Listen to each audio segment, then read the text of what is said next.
네, 오늘 우리 지난주에 이어서 이제 완벽한 부모는 없다. 우리 두 번째 시간을 또 우리 함께 하도록 하겠습니다. 지난 첫 번째 내용을 저도 다시 한번 이제 그 영상도 살펴보고 리뷰하면서 이렇게 보긴 봤는데 참 내용이 좋더라고요. 참 우리가 놓치는 지점이 너무 많았구나. 교회 크리스찬이라고 하더라도 온전한 우리 양육에 대해서 우리가 배운 적이 얼마나 되었던가. 물론 이제 이렇게 조각조각 이렇게 흩어지게 우리가 이렇게 배운 적은 있지만 좀 이게 너무 퍼즐이 이게 쫙 나눠져가지고 이걸 온전한 큰 그림으로 보는 그런 시간과 기회는 별로 없었다라는 생각이 들었어요. 그래서 이 시간이 굉장히 참 귀하고 수요 성서학당을 이렇게 오전으로 옮기면서 이 주제로 첫 시작을 하는 것이 참 우리 교회에 또 앞으로 우리 그 양육을 하는 그 커리에 있어서도 주요한 이 주제를 우리가 접근을 했다라는 생각이 들어서 이것이 이번에 한 번에 이렇게 딱 끝나는 것이 아니고 이것을 좀 이게 사역화 시켜서 이것을 또 소그룹으로 또 만들고 해서 나아가서 좀 교우분들, 특히 이제 자녀를 둔 부모님들과 함께 구성을 해서 좀 이것이 지역 선교와 또 기독교 세계관을 통해서 알려지는 그런 주요한 우리 교회의 양육, 커리큘럼으로 삼아도 좋겠다. 이런 생각까지 이제 해보게 되었습니다. 그래서 앞으로 우리 교회에 있어서 이 교회, 학교, 이 교육, 이 세계관 과정에 있어서도 지금 우리가 배우는 내용이 그 중요한 내용이라는 걸 다시 한번 여러분들 기억을 해주시고 우리 함께 같이 또 오늘 두 번째 시간을 갖도록 하겠습니다. 자, 오늘 두 번째 주제는요, 양육이라는 소명이에요. 양육이라는 소명. 자, 자녀 양육은 하나님께서 인간에게 부여한 가장 중요한 소명이다입니다.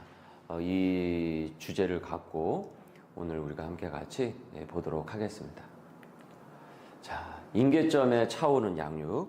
자, 오늘따라 당신의 3살배기 딸아이가 밥상머리에서 시위를 벌이고 있다. 어르기도 하고 달래도 보는데 콩은 절대 먹지 않겠노라며 억지를 부리는 바람에 완전히 지쳐버렸다. 그 조그맣고 동그란 콩이 뭐라고 독을 먹으라는 것도 아닌데 대체 왜 이러는 걸까? 아이에게 밥을 먹이는 이 사소한 일이 왜 이리도 힘든 걸까? 이건 뭐 우리가 아이들을 키우다 보면은 뭐 당연히 우리가 겪게 되는 그런 거잖아요. 밥을 안 먹고 또 이 하나 닦이는 것도 얼마나 참 힘든 일이에요. 우리도 저희 하은이도 그랬지만 둘째도 얘도 뭐 거의 한 8살이 될 때까지 그 이 닦는 습관을 8살이 될 때까지 계속 시켰던 것 같아요. 닦았냐 안 닦았냐 확인을 하고. 그러니까 이 하나 그 닦이는 거 하나도 너무 많은 과정이 필요한 거죠. 이 부모에게서 이 양육이라는 과정이. 그러니까 이 양육이라는 것은 정말 이 보통 일이 아닌 거죠. 사실은. 이런 일도 있죠. 오늘은 정말로 안 풀린다. 당신을 향한 누군가의 음모가 아닐까 싶다. 이럴 정도로 힘든 날이다. 누군가 일부러 당신을 애 먹이려고 작정한 것 같다. 마치 반항 아들로만 구성된 이 군대를 홀로 상대하는 그런 기분이 든다. 인내심이 한계에 이르렀고 결국 아이들에게 당신의 밑바닥을 보여주고 말았다. 아이들 향해 소리도 지르고 엄청난 협박도 해보지만 상황은 나아지지 않는다. 집안은 당신의 통제를 완전히 벗어난 것처럼 보인다. 살짝 죄책감이 느껴지기는 하는데 아이들이 없었던 단출했던 시절이 그리워지기도 한다. 차라리 애가 없었으면은 이런 고통스러운 이 상황이 펼쳐지지도 않았을 텐데 또 왜 애를 낳아가지고 내가 이런 고생을 자초하는가. 이런 이 부모의 이 양육의 임계점을 느껴지는 그런 순간과 상황을 이제 부모들이 맞닥뜨리게 되죠. 자, 여러분 이것이 무엇을 말하겠습니까? 이것이 무엇을 말할까요? 인간이 감당하는 가장 중요한 일인 부모의 소명이 정말 만만하지 않다라는 거예요. 더군다나 이것이 평생 해야 돼요. 평생을 해줘야 되는 과정이에요. 어쩌면은 부모인 당신이 스스로 생각을 하기에 나는 꽤 괜찮은 사람이기 때문에 성품도 괜찮고 나름 괜찮은 뭐 주변의 평가도 있기 때문에 뭐 나는 이미 부모로서 어느 정도 준비된 사람이라고 착각할 수 있을지 모른다라는 거예요. 그런데 이거는 어떤 착각이냐면은 보잉 747 비행기 앞에서 내가 원하기만 하면은 그것을 그냥 들어 올릴 수 있다고 말하는 것과 같다라는 거죠. 이 비행기 하나 들어 올리는 것하고 비슷하다는 얘기예요. 이 양육이라는 것이. 그러니까 자녀 양육을 우리가 그렇게 보았다가는 큰 코 다친다는 거죠. 왜냐하면 예상하지 못한 일들이 뻥뻥뻥뻥 터지니까요. 우리가 예상하고 계획한 대로 애들이 자라주기만 하면 얼마나 좋겠습니까? 근데 누굴 만날지를 모르고 무엇을 들었는지를 모르고 어떤 친구를 사귀는지 그걸 어떻게 다 우리가 통제를 할 수가 있겠어요? 그러면 이런 이제 질문이 생긴다라는 거예요. 하나님이 우리에게 한 사람의 영혼을 이렇게 빚어내는 이 신성한 이 일을 돕도록 허락하시긴 한 거냐라는 거죠. 이렇게 어려운 일을 우리에게, 부모에게. 그래서 오늘 우리가 이 내용을 살펴볼 거예요. 지금부터 우리가 하나님의 원대한 계획이 무엇인지, 이렇게 불안정한 나에게 왜 한 생명체를 아니면 두세 생명체를 내게 맡기는지, 이렇게 보잉 747을 들어올리는 것처럼 어려운 일을 과연 내가 감당할 수 있다라는 얘기야? 근데 왜 하나님께서는 내게 아이를 허락하셨는지, 또 그것이 부모된 내게 과연 이 양육이라는 것이 어떤 의미를 갖는지 우리가 살펴보자라는 것이죠. 과연 이것이 불가능한 것이냐? 그럼 이 불가능한 것을 하나님께서 내게 맡기셨는가? 자, 보물사냥꾼입니다. 보물사냥꾼. 무슨 내용이냐면, 당신이 어떤 말을 하고 내가 어떤 말을 하고 행동을 하든 사실 그 선택은 내 마음 가운데 깊이 내재되어 있는 가치관을 반영하고 있는 것이죠. 내가 좋아하고 내가 거기에 큰 가치관을 둔 것에 따라서 내 내면 세계 가운데서 그렇게 형성이 되어 있으니까 내가 말하고 행동하는 것도 어떻습니까? 거기에 따라서 행동하겠죠. 그러니까 그 사람의 말과 행동을 보면 그 사람이 어디에 가치관을 두고 어떤 것을 인생의 보물로 삼고 있는지 보이겠죠. 자, 그래서 인간은 하나님의 형상대로 창조되었기에 본능대로만 살지는 않아요. 인간을 여러분 움직이는 것은 실은 가치입니다, 가치. 그러니까 그 가치가 긍정적인 거, 부정적인 거, 작던 크던 어떤 것이든 있을 거예요. 근데 어쨌든 사람을 움직이는 건 사실은 가치관이에요. 우리는 동물하고 다르죠. 먹는 것만으로 움직이질 않아요. 먹는 것만으로 움직일 것 같죠? 아니요. 먹는 것만으로 인간은 움직이질 않아요. 따라서 당신이 가장 중요하게 생각하는 것이 무엇이냐에 따라서 당신의 말과 감정, 시간과 물질을 사용을 하죠. 그리고 인간관계와 습관 등 모든 것이 결국은 다 달라지게 됩니다. 그렇게 범위가 그렇게 딱 만들어지게 돼 있어요. 내 가치관에 따라서. 여러분 한번 보십시오. 내 주변을 보세요. 내가 사고 있는 물건, 내가 먹는 습관, 그리고 내가 친한 사람들 한번 가만히 보세요. 내 가치관을 그대로 반영하고 있습니다.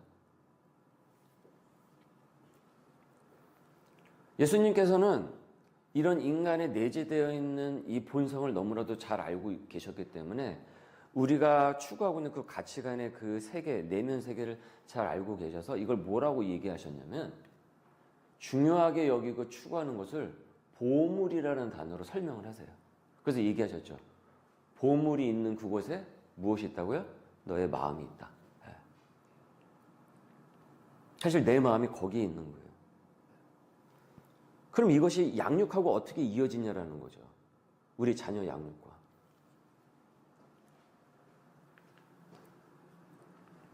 인정하기 싫겠지만은 이 말씀을 꼭 드려야 될 것 같아요.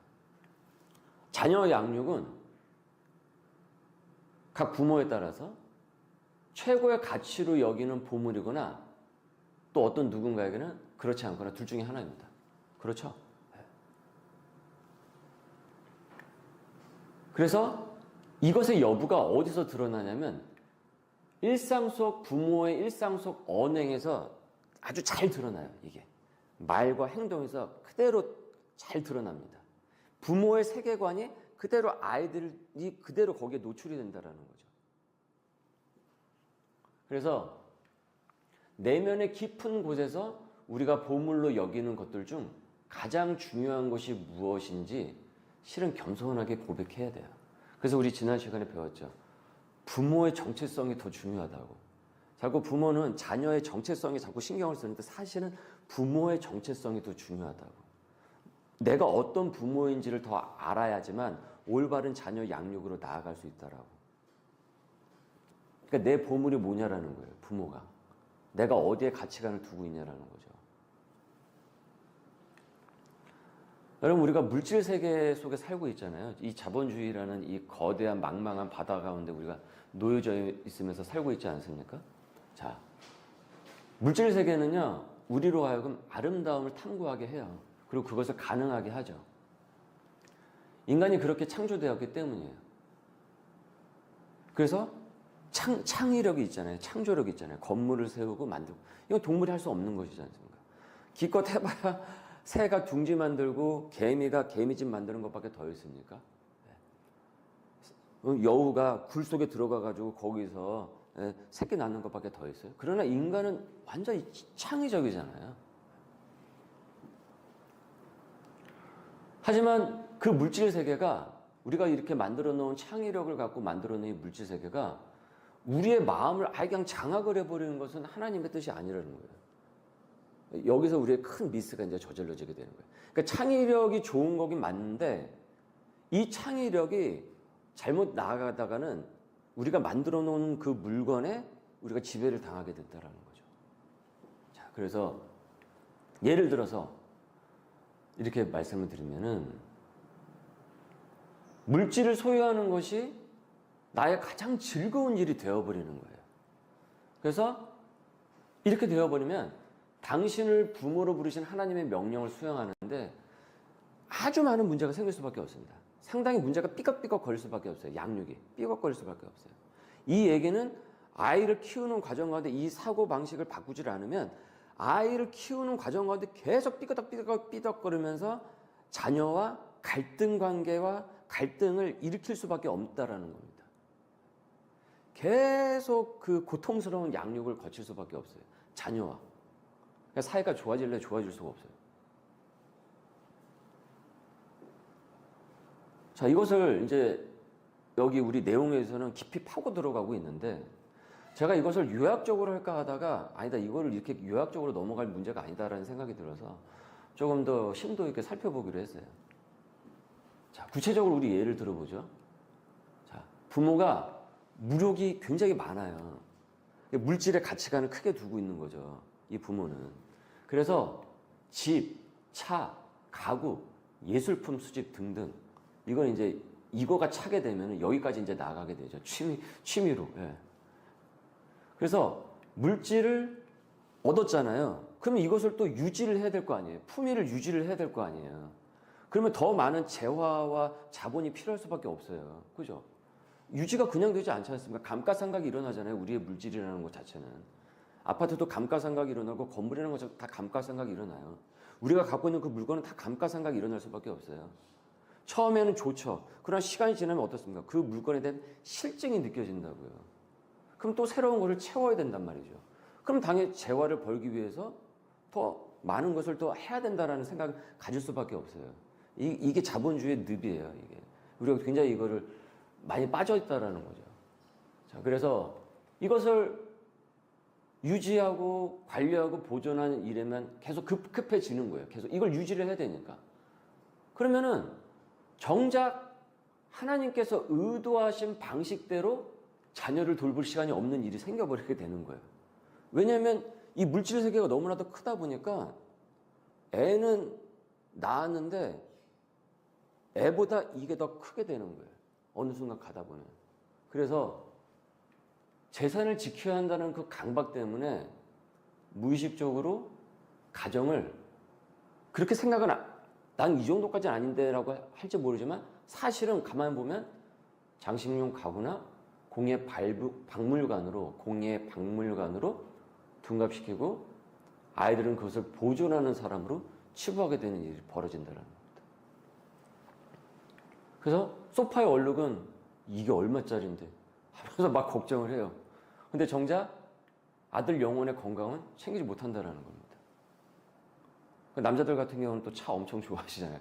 그 차는 막 삐까뻔쩍하게 뭐 나리고 바리고 그냥 뭐 닦고 막 해요. 예. 그런데 자녀의 영혼이 어떻게 돼가는지 거기서 신경을 쓰지 못하는 거예요. 차는 그렇게 막 닦는데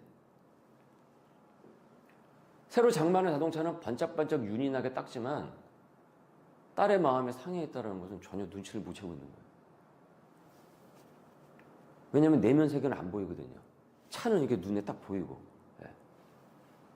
그래서 자녀의 친구들도 집에 못 오게 합니다. 행여 집이나 물건에 흠집을 낼지 모르기 때문이죠. 왜냐하면 물질이 너무나도 자기에게 큰 가치거든요. 그런 여기에 조금이나마 이 스크래치가 나는 걸 용납하지 못하는 거죠.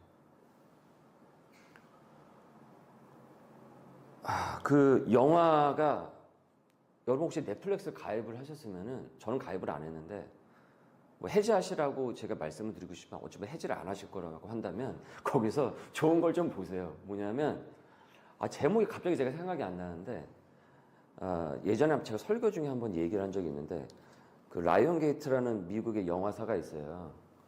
하여튼 거길 거예요 아마. 거기서 크리스천 영화를 하나 만들었어요. 근래 몇 년 사이에.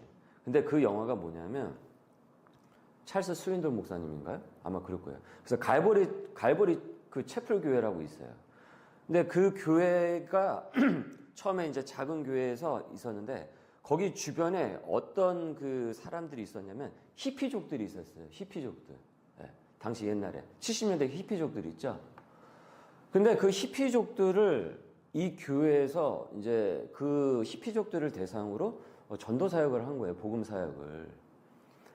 그러니까 이제 히피족들이 세상 음악만을 계속 듣다가 이제 교회라는 것을 알면서 오기를 했는데 갈등이 생겼어요. 어떤 갈등이 생겼는지 아십니까? 교회를 지저분하게 쓴다라는 거예요. 이 히피족들이 교회를. 왜냐면 자유분방한 젊은이들이 왔으니 뭘 그런 걸 지키겠어요? 그래서 갈등이 크게 생긴 거예요. 거기 중직자들하고. 그래서 교회를 떠났어요. 그 중직자들이. 중직자들 교회를 떠났다니까요. 근데 이 찰스 스윈돌 목사님이 무슨 얘기를 하냐면 빨간색 카페트를 새로 장만했는데 더러워진다 이거예요. 그 얘기가 있어요. 그럼 다시 치우고 새로 사면 되는 거 아니냐고. 아니 카페트에 거기 그 깨끗이 그 카페트에 가치를 둘 거냐 영혼의 가치를 둘 거냐. 아니야, 얘가 다른 거죠. 그 교회가 갈보리 채플 교회예요. 여기서 여러 목회자들도 나오고 히피족들이 바뀌는 일들이 생기게 됐죠. CCM이라는 곡이 바로 이 환경 토대에서 나온 거예요. 지금 현대 복음성가가. 그래서 그 교회에서 CCM이 사실은 발전이 되기 시작을 한 것이죠. 그러니까 이처럼 어디에 가치를 두느냐에 따라서 자녀 양육도 완전히 바뀌어지게 된다. 그래서 당신이 소유한 물질 때문에 행여 양육에 쓸데없는 긴장과 갈등이 만들어지고 있지는 않냐라는 겁니다. 그래서 양육보다 한번 물어보라는 거예요. 부모 스스로. 그게 더 중요하냐라는 거죠. 그게 정말. 그러니까 무엇이 보물이냐라는 겁니다. 내가 가치를 둔 보물이 있는 곳에 결국은 내 마음이 거기에 있기 때문이죠. 그 내 마음이 계속 거기에 있으면 그 보물은 어떻게 되겠습니까? 더 커지겠죠.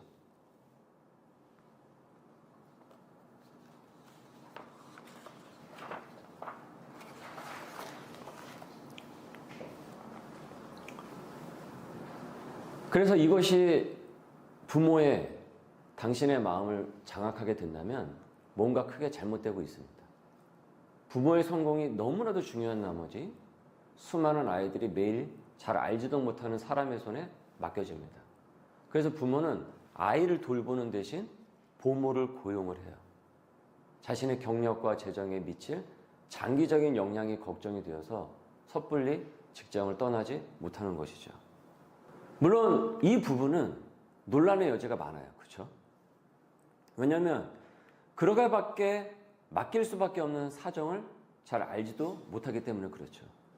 그런데 이것을 우리가 여기서 한 번 더 생각해야 될 건 뭐냐면, 안타깝게 우리가 진짜 여겨야 될 점은 뭐냐면, 이것을 더 이상 이 문제를 고민조차 하지 않는다라는 거예요. 이걸 당연한 의식으로 받아들이고 있다라는 거죠. 당연하게. 그래서 인격이 형성되는 매우 중요한 시기조차 대부분의 시간을 부모와 함께 보내지 못하는 아이들이 많다는 사실에 마음이 무거워질 수밖에 없다는 겁니다. 그러면 직장도 다니지 말고 사업도 하지 말고 두 사람이 다 애만 보는, 이 얘기가 아닌 걸 아시죠? 과연 우리가 놓치고 있는 지점이 무엇이냐라는 것에 대해서 지금 보고 있는 거예요.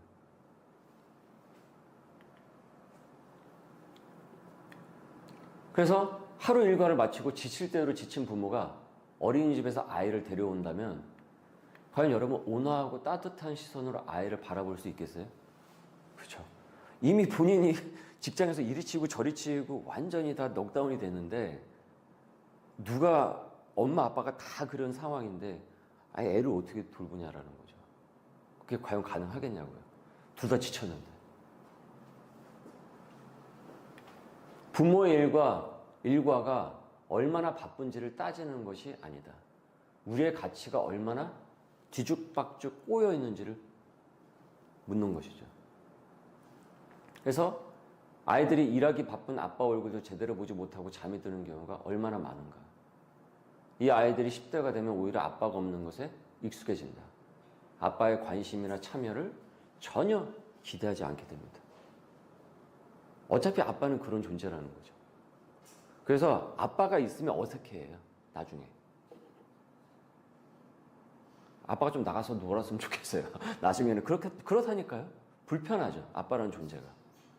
원래 없던 존재인데 갑자기 뭐 항상 그러진 않을 거니까, 어쩌다가 집에 있을 때도 있을 거니까, 오프데이가 있을 거니까.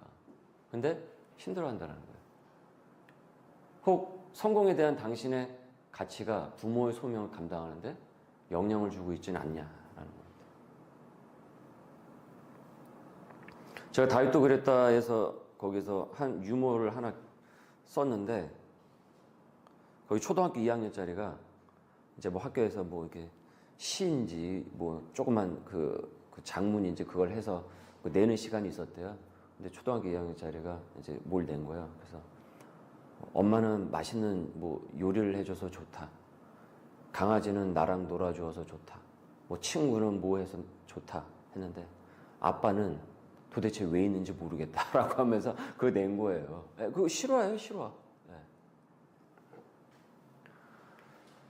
제가 이 부분에 대해서 저도 제 경험을 이제 말씀을 드릴 수 있을 것 같은데, 제가 1년을 아시는 이제 교우분들도 아시겠지만, 이제 이 영상을 처음 접하시는 분은 모를 수도 있으니까, 제가 직업 소명을 좀 알아야 되겠다고 해서 제가 7년 반 정도를 목회를 하다가 완전히 그 자영업 쪽으로, 그리고 일로 제가 한번 했었잖아요. 그래서 1년 정도 빌딩 청소 일을 했었고, 그 다음에 6년 반을 제가 자영업을 했었어요. 그런데 그 자영업이 뭐 지금도 어렵지만 그때도 보통 일이 아니었거든요. 그러니까 제가 몇 시서부터 몇 시까지 그 일을 했냐면요, 새벽 6시에 나가서 밤 11시에 끝났어요. 그리고 제가 살았어요. 그리고 뭐 저희 아내도 뭐 계속 도울 수밖에 없었죠. 애를 도운다고 하더라도. 근데 그때 당시 성민이가 돌이 안 될 때였어요. 그러니까 완전 애기였죠. 그리고 그렇게 가는데 그날이 토요일이었어요. 토요일이었는데 그 앞에 교회 청년부에서 단체로 온 거예요. 근데 저는 저 혼자 할 수 있을 거라 생각을 한 거예요. 근데 도무지 손이 안 되는 거예요, 제가. 그래서 얼른 전화를 해가지고 저기 아내한테 와서 도와달라고 했죠. 근데 이제 뭐 거리는 가까웠어요. 동선은 제가 일부러 가깝게 집을 얻었었으니까. 그래서 왔는데 한 1시간 정도를 같이 일을 했죠. 근데 이제 애들 생각이 딱 불현듯 나는 거예요. 애들. 집에 둘만 있으니까. 그때 하은이가 6살이었네? 6살이었죠. 하은이가 6살. 아, 7살. 7살이라고 성민이가 이제 2살 남짓한 그때였거든요. 그러니까 잠깐 왔는데, 그러니까 잠깐 와서 도와줄 줄 알았는데 시간이 길어진 거예요. 뭐 이거 주문하고 저거 주문하니까 정신이 없었던 거죠. 우리도 시간이 어떻게 흘러간지 몰랐던 거예요. 그리고서 제가 성민이 하은이 하면서 제가 집으로 막 뛰어갔어요. 헐레벌떡. 갔는데 옆집 그 아주머니가 저희 집 그 문을 대고 이렇게 귀를 기울이고 계신 거예요. 애가 둘이서 울고불고 난리가 난 거예요. 왕왕 울고 나왔을 때 그때 또 성민이가 저 뭐였지? 이게 수도였나? 하여튼 뭐 그랬죠. 예. 그래가지고 여기는 얼굴은 또 성민이가 엉망이 된 거예요. 뭐 울고불고 하은이는 거울 보면서 왕 우니까 또 얘도 왕 울고 있고 그러면서 문을 딱 열었는데 울고불고 현관에서 나와서 있는 거예요. 그리고 그것을 옆집 아주머니가 이렇게 하면서 귀를 기울인 거예요. 근데 문은 잠겨져 있으니까. 그래서 제가 문을 열고 미안해 하면서 둘을 부둥켜 안고서 집안에 들어갔어요. 제가 그 이후로 내가 지금 뭐 때문에 내가 이 직업 소명에 이런 것에 대해서 일을 하고 있지? 내가 왜 11시까지 일을 해야 되지? 왜 토요일까지 일해야 되지? 그래서 시간을 8시에 다 저녁 시간을 8시로 다 해버리고 토요일은 6시까지로 다 끝내버렸어요. 왜냐면 우리 그 상황이 안 되니까.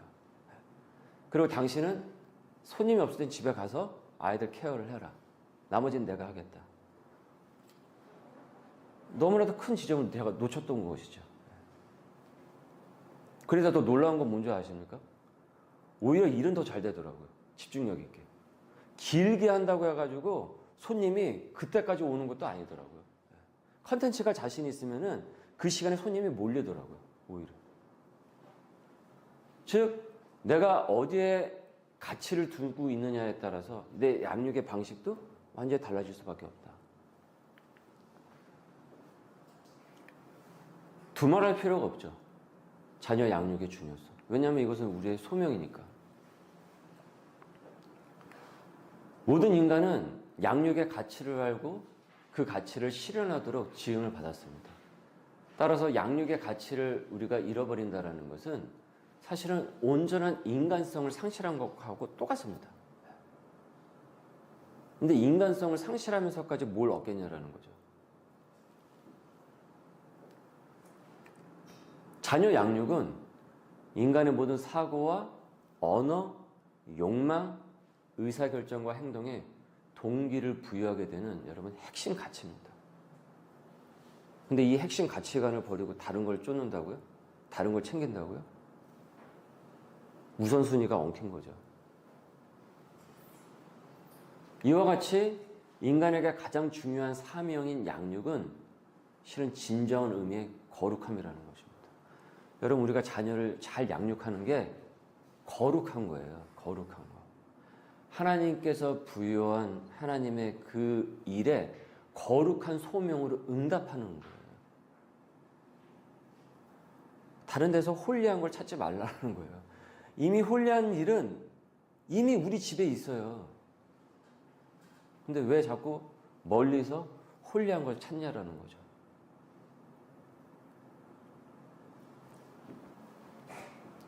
이것이 당신의 모든 일과 자녀에게 원하는 모든 소망의 최종 우리의 목표점이 되어야 됩니다.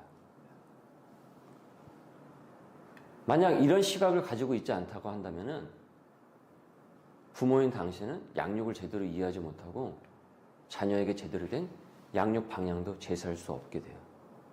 보십시오. 애들이 그렇게 자랐죠.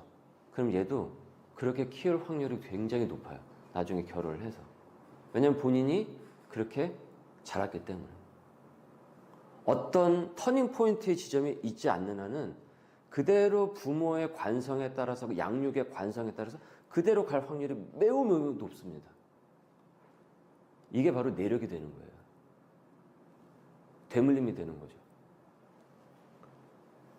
하나님의 사람은 거룩한 가치관을 유산으로 물려줘야 되는데 우리가 다른 걸 대물림하고 있다는 거죠. 네, 이거는 다음 주에 나올 것 같고요. 자, 그래서 이러한 양육의 가치는 자녀가 별 문제 없이 잘 크는 시기에는 당신에게 진정한 만족을 줄 것이고, 그렇지 않은 시기에는 끊임없이 동기를 부여하는 지지대가 될 것입니다. 지지가 된다. 지지대가. 잘 크는 시기에는 만족을 주게 되고요. 혹시나 애들이 또 뭐 이런 일 저런 일을 겪을 수가 있잖아요. 양육을 하다 보면.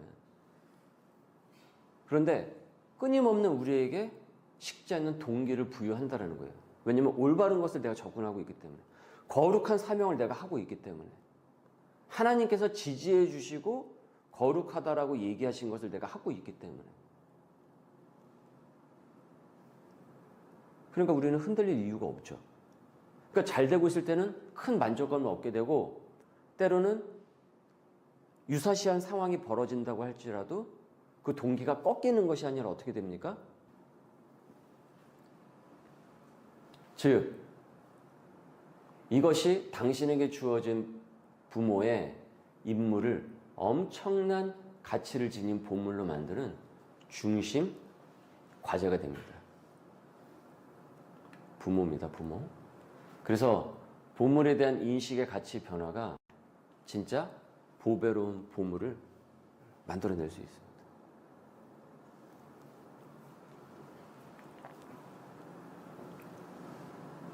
쉐마라고 많이 들어보셨죠? 우리 쉐마에 대해서. 자, 보시면 이 내용이 있어요. 이스라엘아 들으라. 우리 하나님 여호와는 오직 유일한 여호와이시니 너는 마음을 다하고 뜻을 다하고 힘을 다하여 내 하나님 여호와를 사랑하라. 오늘 내가 내게 명하는 이 말씀을 너는 마음에 새기고 내 자녀에게 부지런히 가르치며 집에 앉았을 때이든지 길을 갈 때이든지 누워 있을 때이든지 일어날 때이든지 이 말씀을 강론할 것이며. 이게 무엇입니까? 이게 양육이 얼마나 밀도 있게 해야 되는지를 지금 얘기하시는 거죠. 헐렁하게 하는 게 아니에요. 양육은 밀도 있게 가야 돼요. 밀도 있게. 아이들 대치동으로 몰아내라는 밀도가 아니고요. 아이들이 하나님하고의 사이에서 말씀의 온전한 세계관을 가질 수 있도록 밀도 있게 가르쳐야 된다는 거예요. 우리가. 이게 쉐마 교육의 핵심이에요. 이 번지수를 잘못 잡으면 다른 쪽에 밀도를 하는 거죠. 쉐마의 가치를 둬야죠. 그래서 너는 또 그것을 내 손목에 메어서 기호를 삼으며 내 미간에 붙여서 표를 삼고 내 집 문설주와 바깥문에 기록할지라. 얼마나 밀도가 높습니까? 양육에 대한.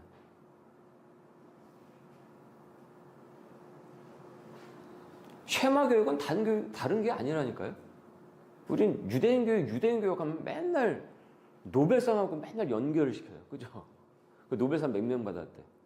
그거는 쉐마 교육에서 나오는 하나의 부상이에요, 부상. 그래서 하나님께서 양육에 얼마나 큰 가치를 두시는지 간략하게 요약이 되어 있죠. 지금 이 내용은. 하나님은 부모의 역할에 엄청난 가치를 두십니다. 양육은 자녀가 하나님을 알고 그분께 순종하도록 가르치는 일이기 때문입니다. 그래서 하나님은 당신이 이 사명을 가장 중요하게 여기고 지속적으로 성실히 그 일을 감당하기를 원하십니다.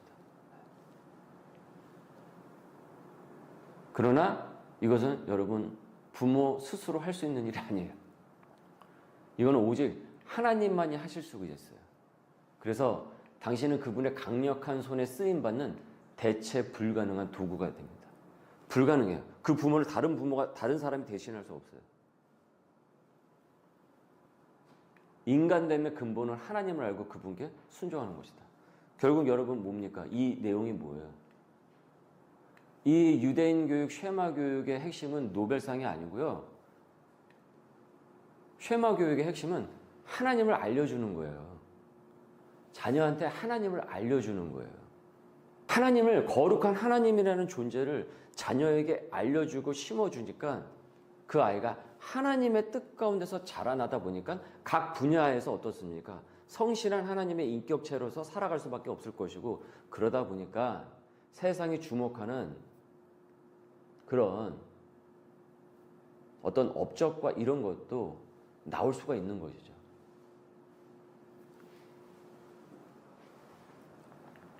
자, 그래서 살아있는 모든 존재의 마음을 지배하는 것은 바로 이 두 가지여야 합니다.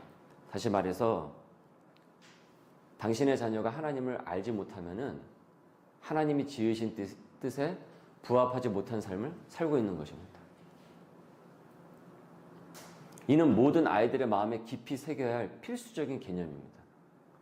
앞에 인용한 신명기 말씀에 부모의 임무가 잘 표현되어 있죠. 그래서 이 일은 부모가 하는 것이다 하고 교회만 맡기지 말라. 교회가 도움을 어느 정도 줄 수 있을지언정 그 주도적인 역할은 부모가 집에서 하는 겁니다. 그러니까 이걸 누구한테 떠맡기지 말라라는 겁니다. 알아서 교회가 해주겠지 이렇게 생각하지 마시라고요. 그거는 부모로서 책임을 회피하는 거예요. 똑같이 학원에다 맡겨놓는 식으로 그렇게 그와 같은 개념으로 지금 이 신앙에 대한 부분도 접근을 하고 있는 거예요. 살아있는 모든 존재의 마음을 지배하는 것은 바로 이 두 가지여야 되는데, 이는 모든 아이들의 마음에 깊이 새겨질 필수적인 개념이고요. 앞에 인용한 신명기 말씀에 부모의 임무가 잘 표현되어 있다고 했죠. 자, 그래서 하나님께서 자녀에게 부모를 허락하신 가장 중요한 이유는 그들이 하나님을 알도록 하기 위함이라는 것을 이제는 우리가 분명히 알아야 됩니다. 그래서 세상에 태어난 아이가 배워야 할 가장 중요한 주제는, 세상에 태어날 아이가 배워야 할 가장 중요한 주제는 하나님의 존재예요. 하나님의 존재. 거룩한 그분의 그 존재, 그리고 성품, 그리고 자신을 향한 하나님의 계획이에요. 만약 당신이 이것을 확실히 깨닫고 있다면 인생에서 벌어지는 모든 일을 이해하고 해석하는 방식이 많은 변화가 생길 수밖에 없습니다. 지금 시대에 와서 그런 얘기 자주 하죠. 인성 얘기 계속 하죠. 예전에 그런 거 막 무시했잖아요. 근데 이제 뭐 학폭이다, 뭐다, 뭐 나름의 사회적인 어떤 위치를 했는데 나중에 그 여러 가지 문제들이 이게 딱 오면서 인성적인, 이 성품적인 문제가 얽히고 설키면서 어떻습니까? 어느 정도 올라갔다가 그냥 고꾸라지는 일들이 막 벌어지게 되지 않습니까? 그래서 이 사회도 지금 알고 있는 거예요. 아, 뭘 놓쳤구나, 우리가. 이 교육이, 우리나라 이 교육이 많은 걸 놓쳤구나. 이게 아니었구나.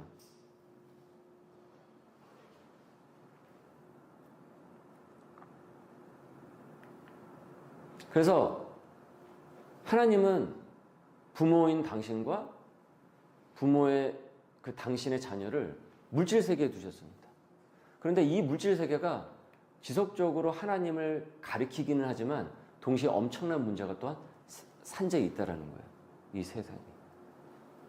그래서 당신의 자녀가 세상을 지으신 하나님을 바라보지 않고 삐뚤어진 시각으로 이 땅에서 삶을 계획할 수 있다라는 거죠. 가령 예를 들어서 우리 아이에게 제가 이 컵이라는 장난감을 선물로 줬잖아요. 그러면 컵을 준 애비를 기억하는 게 아니라 무엇을 중점을 둬요? 얘가 물건에 집착을 하게 되면 이 장난감에 집착을 하게 되는 거예요. 그럼 부모는 사라지게 되는 거죠. 물질 세계는, 우리가 지금 누리고 있는 이 물질 세계는 하나님이 계시다라는 것을 우리가 알려주기는 해요. 근데 이 물질 세계에 완전히 함몰이 되어버린다고 한다면 하나님은 없어지고 이 물질만 남는다라는 거예요.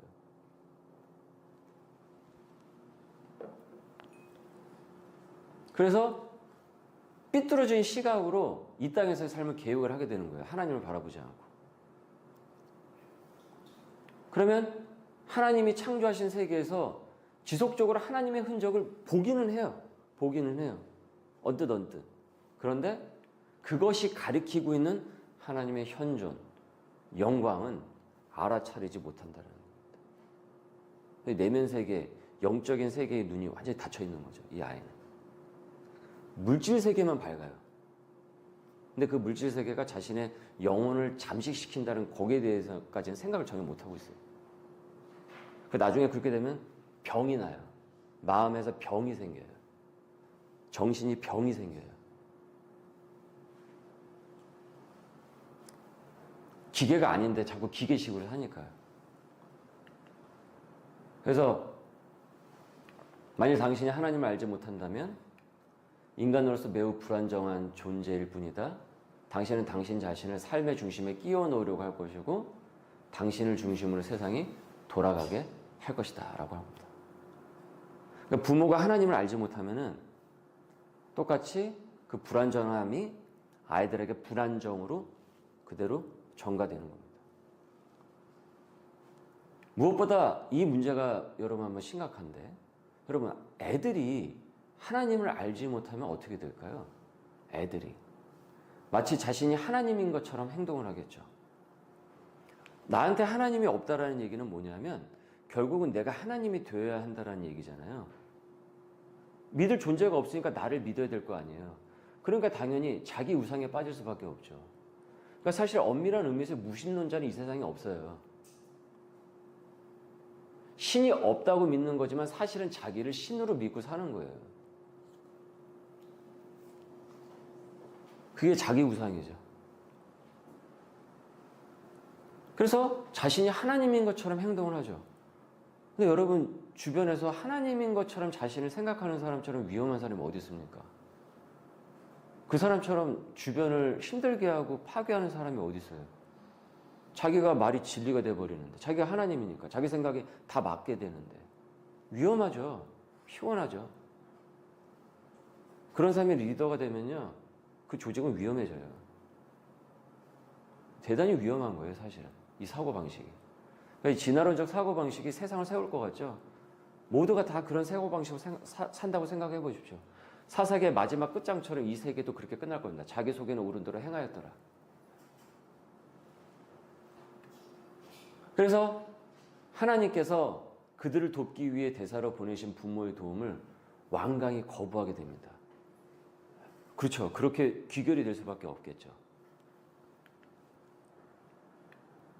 왜냐하면 이 아이는 내가 그렇게 살아야 하는 이유를 모르기 때문입니다. 그뿐만이 아니다. 어떤 시점에 이르면 자신이 왜 규칙을 지켜야 하는지, 왜 특정 신념을 받아들여야 하는 것인지, 도대체 누가 자신을 부모에게 맡긴 것인지에 대해서 질문하기 시작을 할 것입니다. 안타깝게도 많은 부모가 거기에 적절한 대답을 해주지 않고 그저 내가 시키는 대로 해, 혹은 내 말을 안 들으면 혼날 줄 알아 라고 말한다라는 거예요. 그래서 부모를 두려워하는 나이에는 이런 말이 어느 정도 먹힙니다. 근데 머지않아 이런 말에 콧방귀도 끼지 않을 날이 반드시 오게 되죠. 이후에는 부모와 자식 간의 날선 감정이 계속 대립할 수밖에 없죠. 이건 당연하죠. 아니, 왜 이 세상에서 내가 윤리적인 삶을, 윤리를 지키면서 살아야 되는데? 아니, 왜 내가 그런 세계관을 갖고 살아야 되는데? 그것에 대한 답을 제시할 수가 없어요. 이 아이는. 왜냐하면 이 세상이 그런 세계인데, 하나님이 없는 세계인데, 특정 그런 어떤 이 신학과 개념이 그에게는 무용한 거죠. 그러니 나중에 어느 정도 되면은 완전히 달라지는 아이가 돼버려요. 그래서 우리에게 필요한 건 뭐냐면 하나님의 구원사와 연결해서 이야기할 수 있어야 됩니다. 자녀에게. 여기서 조언을 하나 드리면은, 자녀에게 어떤 행동이나 신념을 지키라고 말할 때는 하나님의 구원사와 연결을 해서 이야기하라는 거죠. 그래서 자녀가 지켜주길 바라는 모든 신념과 규칙은 결국 무엇입니까? 하나님의 현존에 근거하는 것이고 무엇보다 이 모든 것이 하나님의 은혜에 뿌리 내리고 있다는 것을 잊지 말아야 된다는 거예요. 여러분 이것이 쉐마 교육의 핵심이에요. 유대인 교육의 핵심이 바로 이거예요.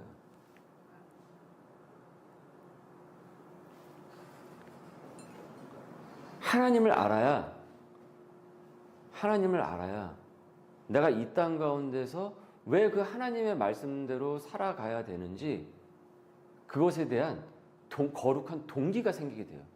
그런데 하나님이 없다라고 믿게 되면은 자신이 하나님인 것처럼 살기 때문에 다른 모든 신념과 이런 것들은 다 어떻습니까? 그 아이에게 무용지물이에요.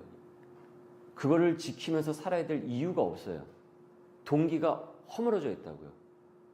그러니 부모의 말도 전혀 먹히지가 않는 날이 온다라는 겁니다.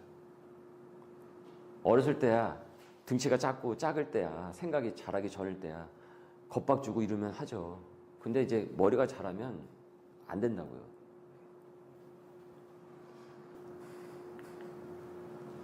그래서 우리가 배워야 될 건 뭐냐면요. 주요한 팁은 자녀가 어떤 규칙에 의문을 제기를 할 때 지키질 않으면은 이렇게 막 가만두지 않겠다라는 식으로 하지 말고 사랑 많으신 하나님께서 우리를 창조하고 독생자 예수의 피로 우리를 구원하셨다는 이야기를 들려주면은 아이는 무엇이 옳은지를 알게 될 것입니다.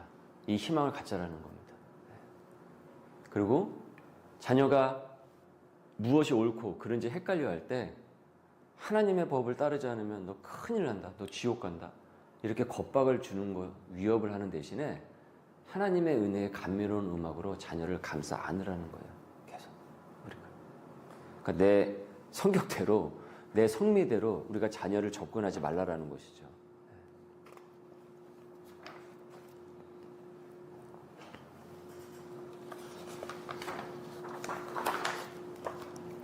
자, 두 번째 주요한 점은요. 그래서 자녀에게 하나님의 인내와 자비 그리고 사랑의 바람을 계속 불어 넣으십시오. 하나님께서는 우리를 돕고 은혜를 베푸시고 우리를 구원하는데 그분의 권능을 기꺼이 사용하신다는 사실을 여러분 자주 말하세요. 자주. 그래서 당신의 권위를 자꾸 행사하려고 하지 말고 하나님의 권능을 이야기해 주라는 거죠. 하나님의 권능. 참 중요한 내용이죠. 하나님의 권능을 이야기해 주라. 그리고 또 하나님의 권능만을 이야기하지 말고 또한 그분의 은혜를 함께 같이 짚어주라는 것입니다. 하나님의 권능과 동시에 무엇이요? 은혜를 우리 아이들에게 가르쳐주고 짚어주라는 것입니다. 얘기해도 우리 애는 잘 안 듣던데 여러분 가랑비에 옷이 젖는 법입니다. 양육은 가랑비에 옷이 젖는 법이에요. 어느 날 그 가랑비가 폭우처럼 아이를 적시는 날이 오게 될 거예요. 제가 말씀드리지 않았습니까? 저도 교회 학교를 10수년간 했다고. 그럼 그 아이들의 변화를 10수년 동안 제가 목격하지 않았겠습니까? 별의별 애들이 다 왔을 거 아니에요. 심지어 헌금에 손대는 애도 있었다니까요. 근데 그런 아이도 바뀐다니까요. 하나님께서 제게도 그와 같은 양육의 지점들을 많이 보여주셨기 때문에 저도 지금 이렇게 여기에 대한 확신을 갖고 우리 교우분들과 함께 이 내용을 나눌 수 있는 것이지 제가 그 확신이 없고 그것이 제 인생 속에서 하나님께서 경험하게 하지 않으셨다면 제가 굳이 이 주제를 뭐하러 합니까? 힘들게. 여러분 하나님이 실수로 저와 여러분을 선택하신 것이 아닙니다. 부모로서. 당신이 자녀의 영혼을 형성하는 도구로 사용되는 것이 여러분 하나님의 뜻입니다. 하나님께서 당신의 눈을 뜨게 하시고 그분의 실정과 율법을 마음에 새겨주셨듯이 당신도 자녀에게 동일한 일을 하면 되는 거예요. 이게 부모의 역할입니다. 이것이 우리가 해야 될 역할이에요. 그리고 때론 우리도 부모도 지칠 때가 있잖아요. 함께 교회 공동체가 협력하고 조력하는 것이죠. 저는 좀 나아가서 지금 우리가 하고 있는 이 내용들이 좀 양육으로 좀 더 발전이 되어서 좀 소그룹이 되고 소그룹화 되어서 좀 이런 양육이 훨씬 더 풍부해질 수 있는 그런 지점까지 나아갈 수 있었으면 좋겠어요. 마지막 부분인데요. 여러분, 부모인 나를 위해서도 이것은 매우 필요해요. 여러분, 부모인 나도요, 공급이 필요한 하나님의 자녀예요. 우리도 자녀예요, 자녀. 하나님의 계시는요, 당신의 자녀뿐만이 아니고요, 부모인 당신을 위한 것이기도 합니다. 하나님께서 당신을 용서하고 구원하여 변화시키고 은혜를 주셨기 때문에 당신이 자녀의 삶에서 하나님의 은혜와 용서를 전달하는 도구로 사용될 수 있는 겁니다. 그래서 하나님의 은혜 안에 우리가 거하게 되면은 그분이 원하시는 부모가 되는데 필요한 모든 것을 공급받을 수 있습니다. 용기를 가지십시오. 가쁜 마음을 가지세요. 하나님께서 하나님의 말씀대로 우리가 가려고 하면 하나님께서 그 일을 이루어 가시도록 저와 여러분을 사용하십니다. 거룩한 부모로서 거룩한 소명을 잘 이루어갈 수 있도록 이루어 가십니다. 하나님께서 부모인 당신을 만나 주셨기 때문에 당신은 하나님의 영광과 은혜를 자녀에게 전할 준비가 되는 거예요. 그렇게 부모인 내 앞부터 하나님의 은혜 어떻습니까? 하나님의 말씀의 공급을 항상 공급을 받아야 되는 거예요.